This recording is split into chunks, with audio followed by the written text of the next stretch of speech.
Hello dear student, welcome to our channel. तो finally अर्धवार्षिक परीक्षा 2024-25 कक्षा 12 हिंदी अनिवार्य का जो पेपर है वो आपके मिल चुका है।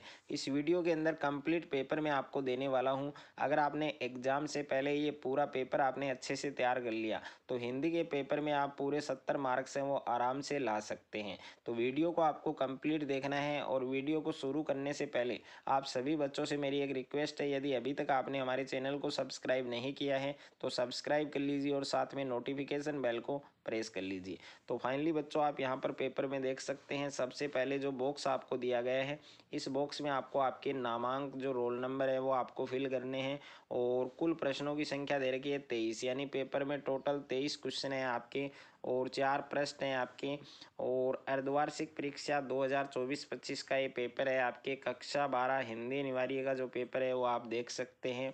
और समय आपको दे रखा है 3 घंटे 15 मिनट और पूर्णांक है आपके 70, यानी 70 नंबर का पेपर आपके आने वाला है। तो पूरे 70 नंबर आप ला सकते हैं और पूरा पेपर आपको ये अच्छे से याद करना है। तो सबसे पहले पेपर में आपको खंड ए दिया गया है, सेक्शन ए दिया गया है, जिसमें फर्स्ट क्वेश्चन है आपके कि निम्नलिखित गद्यांश को ध्यान पूर्वक पढ़कर पूछे गए प्रश्नों के उत्तर दीजिए। तो ये गद्यांश है आपके कितने नंबर का है, 6 नंबर का है कि स्वाधीनता मनुष्य का जन्मसिद्ध अधिकार है। मनुष्य तो क्या, सृष्टि के छोटे बड़े सभी प्राणियों को यह अधिकार समान रूप से प्राप्त है। किसी भी प्रत्यक्ष अप्रत्यक्ष कारण से उसे इसकी आवृत्ति प्राधीनता कहलाती है। तो ये पूरा जो गद्यांश है ये आपको अच्छे से पढ़ना है और इस गद्यांश में जितने भी क्वेश्चंस दिए गए हैं वो क्वेश्चंस आप आराम से बना सकते हैं, लेकिन आपको एक गद्यांश है ध्यानपूर्वक पढ़ना है और पूरे क्वेश्चंस के आंसर आपको इसी गद्यांश में मिलेंगे। तो पूरा गद्यांश आप देख सकते हैं और गद्यांश में पहला क्वेश्चन आपको यहाँ पर दिया गया है कि जो स्वाधीनता है उसको लेकर लेखक ने क्या विचार अभिव्यक्त किया। और दूसरा प्रश्न है कि प्राधीनता को लेखक ने क्या कहा है। और तीसरा प्रश्न है तोता अपने पंखों और सिर को बार बार पिंजरे से क्यों टकराता है। और क्वेश्चन नंबर 4 है कि तोते का उदाहरण देकर लेखक क्या स्मरण कर रहा है। और पांचवा क्वेश्चन है निर्जीव और अनाधिकारी के विलोम शब्द लिखिए। और 6 नंबर क्वेश्चन है उपरोक्त गद्यांश है उसका उचित शीर्षक आपको लिखना है। उसके बाद में सेकंड क्वेश्चन आप देख सकते हैं यहाँ पर कि निम्नलिखित गद्यांश को ध्यानपूर्वक पढ़कर पूछे गए पद्यांश को ध्यानपूर्वक पढ़कर पूछे गए प्रश्नों के उत्तर दीजिए। तो ये भी आपके कितने मार्क्स का है, 6 मार्क्स का है कि पृथ्वी से सीखो प्राणियों की सच्ची सेवा करना और धुएं से सीखो बच्चों ऊंचाई पर ही चढ़ना। जल धरा से सीखो आगे जीवन पंथ पर बढ़ना। सत्य पुरुष के जीवन से सीखो चरित्र निज गढ़ना। तो ये पूरा गद्यांश आपको पहले अच्छे से पढ़ना है और उसके बाद इस गद्यांश में आपको टोटल 6 क्वेश्चन दिए गए हैं। पहला क्वेश्चन है कि सच्ची सेवा का कविता के अनुसार अर्थ बताइए। और दूसरा है कि उन प्रतीकों का उल्लेख कीजिए जो प्रेरणादायक हैं। और तीसरा है कि सत्य पुरुष के जीवन से हमें क्या शिक्षा मिलती है। और क्वेश्चन नंबर 4 है कि निम्न शब्दों के समान अर्थ पद्यांश से ढूंढकर लिखिए, जिसमें धरती है, अपना है। और पांचवा प्रश्न है कि कविता में कवि किससे संबोधित कर रहा है। और 6 नंबर क्वेश्चन है कि कविता में प्राणी शब्द वो किसके लिए प्रयुक्त हुआ है। उसके बाद में नेक्स्ट है आपके क्वेश्चन नंबर 3 है कि बहु विकल्पात्मक क्वेश्चन। ओके, यानी इन प्रश्नों के आपको उत्तर देने हैं और प्रत्येक प्रश्न आपके कितने नंबर का है, 1 नंबर का है। और यहाँ पर पहला क्वेश्चन देख सकते हैं कि काले मेघा पानी दे पाठ के अनुसार बालकों की टोली अपने को कौन सी सेना कहती है।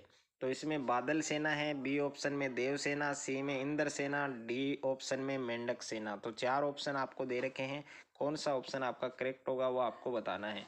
दूसरा प्रश्न है कि नए राजकुमार के सत्ता संभालते ही चपेटा घात में दंगल का स्थान किसने लिया। तो ए ऑप्शन है गोल्फ ने, बी ऑप्शन है आपके फुटबॉल ने, सी ऑप्शन है घोड़ों की रेस ने, डी ऑप्शन है आपके जिम्नास्टिक ने।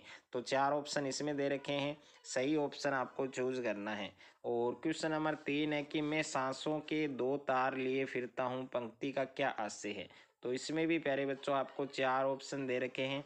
ए ऑप्शन है मैं अपने आप से प्रेम करता हूँ, बी ऑप्शन है मैं लोगों से प्रेम के संबंध रखता हूँ, सी ऑप्शन है मैं लोगों में प्रेम का संचार करता हूँ, डी ऑप्शन है मैं लोगों को झंकृत करता हूँ। तो इसमें भी 4 ऑप्शन आपको दे रखे हैं, कौन सा ऑप्शन आपका करेक्ट होगा वो आपको लिखना है। क्वेश्चन नंबर 4 है कि पतंग कविता में किस छंद का प्रयोग हुआ है? तो ए ऑप्शन है मात्रिक, बी ऑप्शन है वार्णिक, सी ऑप्शन है मुक्त और डी ऑप्शन है छंद मुक्त। उसके बाद में क्वेश्चन नंबर 5 है आपके कि शमशेर बहादुर सिंह किस युग के कवि हैं? तो ए ऑप्शन है छायावादी, बी ऑप्शन है रहस्यवादी, सी ऑप्शन है प्रगतिवादी और डी ऑप्शन है आपके प्रयोगवादी। उसके बाद में नेक्स्ट है आपके क्वेश्चन नंबर 6 है आपके कि सिल्वर वेडिंग पाठ हिंदी साहित्य की कौन सी विद्या में लिखा गया है? तो ए ऑप्शन है आत्मकथा, बी ऑप्शन है निबंध, सी ऑप्शन है कहानी, डी ऑप्शन है संस्मरण। और उसके बाद में नेक्स्ट है प्रश्न संख्या 4 है कि निम्नलिखित रिक्त स्थानों की पूर्ति कीजिए। तो इसमें पहला है कि चारु चंद्र की चंचल किरणें उक्त काव्य पंक्ति में अलंकार होगा। और दूसरा प्रश्न है कि मेरा बेटा तो एकदम शेर है वाक्य में कौन सा शब्द शक्ति है?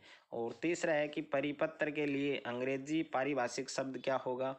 और क्वेश्चन नंबर 4 है बादल राग कविता के जो रचयिता हैं वो कौन है?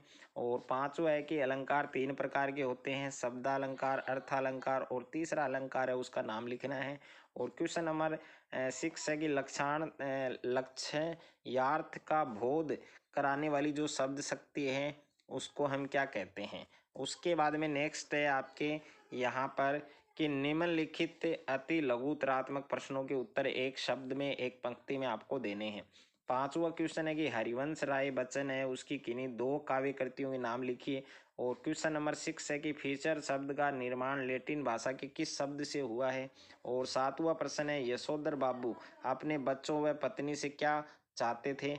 और 8वां प्रश्न है टेलीविजन कार्यक्रम में प्रसारण का कौन सा तरीका सामाजिक उत्तेजना को जन्म दे सकता है? क्वेश्चन नंबर 9 है कि भाषा की सबसे छोटी इकाई क्या है? और 10वां प्रश्न है इंटरनेट पत्रकारिता का क्या हास्य है? उसके बाद में खंड ब है, सेक्शन बी है, निम्नलिखित लघुतरात्मक प्रश्नों के उत्तर दीजिए। तो क्वेश्चन नंबर 11 है कि भक्तिन के आ जाने से महादेवी अधिक देहाती कैसे हो गई? क्वेश्चन नंबर 12 है उस कविता में नील जल में झिलमिलाती गौर देह के द्वारा किस दृश्य का चित्रण हुआ है? ये आपको स्पष्ट करना है। क्वेश्चन नंबर 13 है कि पतंगों के साथ साथ वे भी उड़ रहे हैं, बच्चों का उड़ान से कैसा संबंध बनता है? और क्वेश्चन नंबर 14 है कि बाजार में एक जादू है, लेखक जिनेंद्र कुमार के अनुसार यह जादू कब व किस पर नहीं चलता, लिखिए। और क्वेश्चन नंबर 15 है यशोधर बाबू ने कौन सी अदा किसनदा से सीखी थी? ये आपको लिखना है। उसके बाद में खंड 6 है आपके जिसमें दीर्घ उत्तरात्मक प्रश्न है। और क्वेश्चन नंबर 16 है कि पहलवान की ढोलक पाठ के आधार पर गांव की भयावह दयनीय स्थिति है उसका वर्णन कीजिए। इसके अथवा में प्रश्न है कि बाजारूपन से क्या तात्पर्य है? किस प्रकार के व्यक्ति बाजार को सार्थकता प्रदान करते हैं? और अथवा बाजार की सार्थकता किसमें है? क्वेश्चन नंबर 17 है कि सूर्यकांत त्रिपाठी निराला कवि है उसका जीवन परिचय आपको लिखना है। और अथवा में प्रश्न है आपके कि हजारी प्रसाद द्विवेदी का जीवन परिचय लिखिए। क्वेश्चन नंबर 18 है कि सिंधु घाटी सभ्यता की प्राचीनता का पता कैसे चलता है? यह आपको लिखना है। अथवा में प्रश्न है कि अतीत में दबे पांव पाठ के आधार पर मोहनजोदड़ो के महाकुंड का वर्णन कीजिए। क्वेश्चन नंबर 19 है कि एक विद्यार्थी के जीवन में गुरु का क्या महत्व है? झुंझ कहानी के आधार पर आपको स्पष्ट करना है। और उसके बाद में अथवा में प्रश्न है सिल्वर वेडिंग पार्ट की मूल संवेदना को वर्तमान परिक्षेप में समझाइए। क्वेश्चन नंबर 20 है कि प्राचार्य राजकीय उच्च माध्यमिक विद्यालय जालौर की ओर से विद्यालय के लिए खेल कूद सामग्री क्रय करने हेतु निविदा है वो आपको तैयार करना है।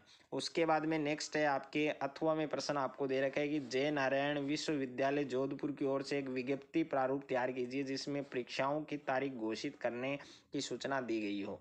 और क्वेश्चन नंबर 21 है कि निम्नलिखित गद्यांश की सह प्रसंग व्याख्या कीजिए। तो इसमें सह प्रसंग व्याख्या करनी है। और इसके अथवा में भी एक गद्यांश दे रखा है, अगर आप इसकी सह प्रसंग व्याख्या बनाना चाहते हैं तो इसकी भी बना सकते हैं, बट दोनों में से एक आपको करना है। और क्वेश्चन नंबर 12 है आपके कि निम्नलिखित पद्यांश की सह प्रसंग व्याख्या कीजिए। तो इसमें भी 2 पद्यांश दे रखे हैं, दोनों में से एक पद्यांश की आपको सह प्रसंग व्याख्या करनी है। और क्वेश्चन नंबर 23 है आपके निम्नलिखित विषयों में से किसी एक विषय पर आपको निबंध लिखना है। महिलाओं के जीवन में शिक्षा की आवश्यकता, और अथवा में है स्वच्छता अभियानों से आए सामाजिक परिवर्तन, और इसके अथवा में है मोबाइल फोन सदुपयोग एवं दुरुपयोग। तो 3 दे रखे हैं, तीनों में से एक विषय पर आपको निबंध लिखना है जिस पर आप अच्छे से लिख सकते हैं। और अगर आपको ये वीडियो अच्छा लगे तो वीडियो को ज़्यादा से ज़्यादा बच्चों के साथ शेयर करें, ज़्यादा से ज़्यादा वीडियो को लाइक करें, और चैनल पर आप नए हैं तो चैनल को आप सब्सक्राइब कर लीजिए और साथ में नोटिफिकेशन बेल को प्रेस कर लीजिए।